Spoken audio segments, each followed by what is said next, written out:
Kaedah penanaman lanskap lembut. Tanaman lanskap lembut terbahagi pada pokok utama, pokok palma, pokok renek, penutup bumi dan lain-lain. Alatan yang diperlukan untuk menanam pokok utama ialah tanah campuran, pita ukur, sungkupan, kayu pancang, cangkul dan skater. Langkah keselamatan, kita mestilah memakai pakaian yang sesuai untuk amali, memakai sarung tangan, kasut kebun dan topi kebun. Pastikan alatan berfungsi dengan baik. Prosedur kerja penanaman pokok utama. Memangkas pada dahan atau pelepah pokok yang telah patah, bersilang atau rosak, mengeluarkan pokok daripada polybag ataupun pasu ataupun kain bunyi yang membaluti berbola akar, mengukur berbola akar, menggali lubang pada kedalaman yang sama paras dengan ketinggian berbola akar dan keluasan lubang haruslah 2 hingga 3 kali lebar daripada diameter berbola akar dan keluasan. Memasukkan medium sehingga separuh lubang dan masukkan pokok ke dalam lubang. Pastikan batang pokok tegak dan lurus. Menambah tanah yang asal ke dalam lubang penanaman sehingga penuh dan padatkan. Meletak sungkupan mengelilingi batang pokok setebal 150 mm dan menyiram sungkupan secukupnya. Jika perlu, kayu pancang boleh dipacakkan di luar kawasan berbola akar pokok. Rajah menunjukkan perincian penanaman pokok teruhan.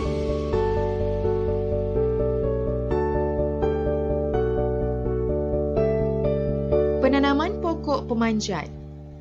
Penanaman pokok pemanjat boleh dilakukan di atas tanah, di dalam pasu atau di dalam kotak tanaman.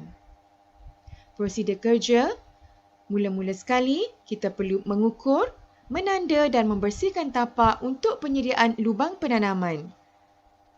Kemudian, mengorek lubang penanaman mengikut spesifikasi yang ditetapkan, iaitu saiz lubang 150 mm, darab 150 mm, darab 150 mm.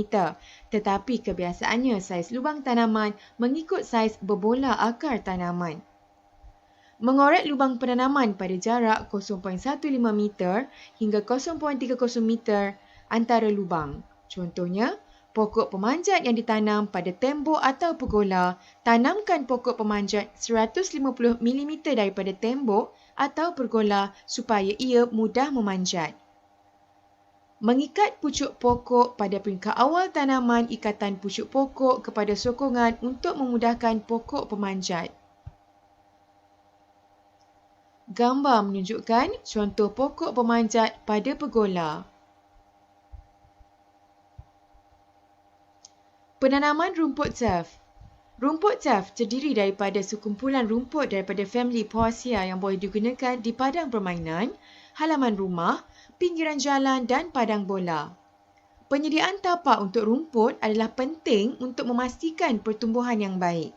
Rumput turf yang ditanam dengan kaedah yang betul akan menghasilkan rumput turf yang berwarna hijau, subur dan rapat. Terdapat 2 kaedah penanaman rumput turf. Pertama, secara biji benih atau seks dan kedua secara tampang atau aseks.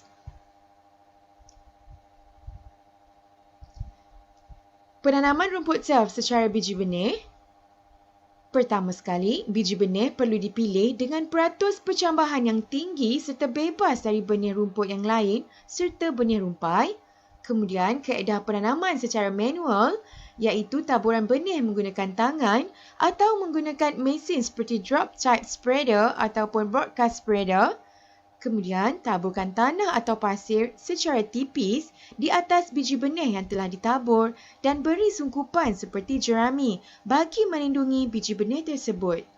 Penyiraman perlu dilakukan antara 2 ke 3 kali sehari selama 3 minggu bagi mengekalkan kelembapan kerana pada peringkat awal, biji benih memerlukan peratusan kelembapan yang tinggi untuk hidup.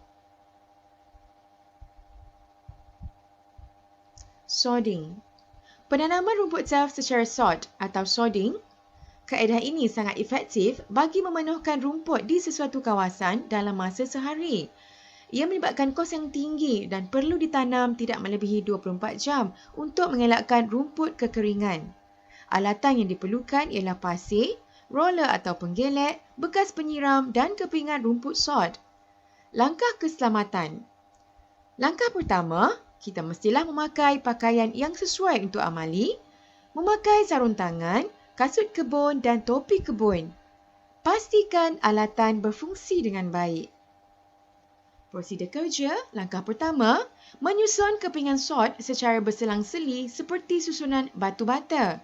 Langkah kedua, menaburkan pasir ataupun top dressing bagi menutup ruang antara kepingan sod yang disusun. Langkah ketiga, memampatkan rumput dengan mesin penggelek roller supaya rumput bersentuh dengan tanah dan mengurangkan ruang udara air pockets. Langkah keempat, menyiram rumput dengan kekerapan penyiraman antara 4 ke 5 kali sehari dalam tempoh sebulan kerana rumput perlu mendapatkan air secukupnya di peringkat awal penanaman. Stolonizing. Penanaman keratang stolon ataupun stolonizing sangat menjimatkan kos kerana ianya boleh menutupi kawasan yang luas dengan hanya menggunakan stolon rumput yang dipecah-pecahkan dan ditabur bersama pasir. Kaedah ini hanya sesuai bagi rumput seperti Bermuda dan Zoysia.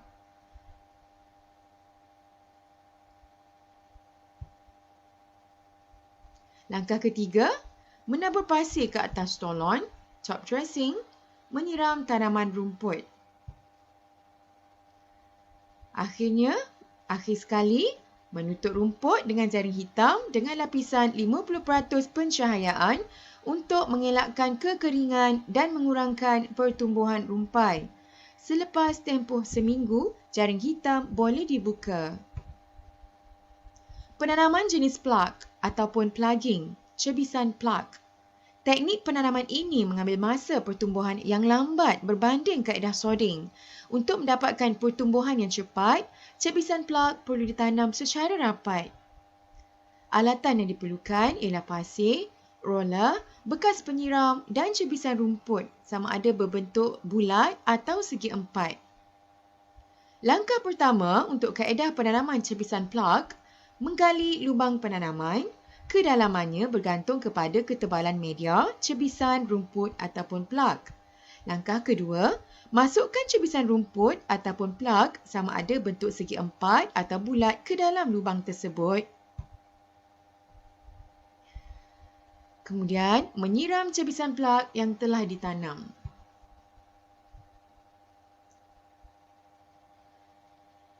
Melaksanakan aktiviti penanaman lanskap lembut mengikut prosedur.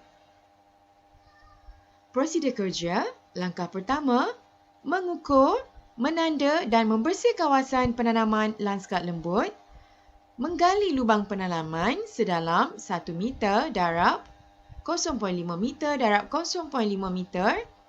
Saiz lubang harus 2 hingga 3 kali ganda daripada berbola akar. Mengisi lubang penanaman dengan campuran media 3:2:1 sehingga setengah penuh. Masukkan pokok palma ke dalam lubang penanaman dan tambah media sehingga penuh. Kemudian padatkan tanah di keliling pangkal pokok palma. Letakkan sungkupan di sekeliling pangkal pokok. Sokongan dibuat pada pokok menggunakan kayu pancang. Siram pokok palma menggunakan tong penyiram. Sekian, terima kasih.